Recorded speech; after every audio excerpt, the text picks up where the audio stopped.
Thank you, Mr. Stasny. Mrs. Gourmay, please. Commissioner, dear Vice President, colleagues, less than a month ago we held a debate on the harsh situation faced by the women in India. The shameful events of the past few weeks are a tragic reminder of the fact that Indian women remain exposed on a daily basis to physical and sexual abuses and social discrimination.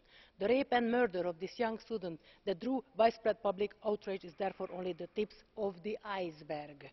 Every country in the world is expected to respect fundamental human rights, but India, as the world's largest democratic country, would be expected to meet even higher standards. Therefore, the international community and the EU in particular have to call on India for the true enforcement of the existing law, as well as the introduction of an exhaustive legislative package aimed at protecting victims of all forms of gender-based discrimination.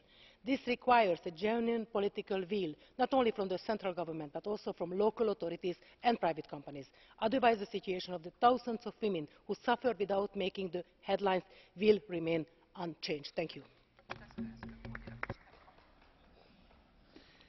Thank you, Mrs. Gourmay. Mrs. Rosbach, please.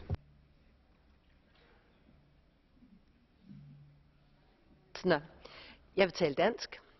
Vi fordømmer vel alle sammen i salen. I'll be speaking Danish, President. My group and all of us, of course,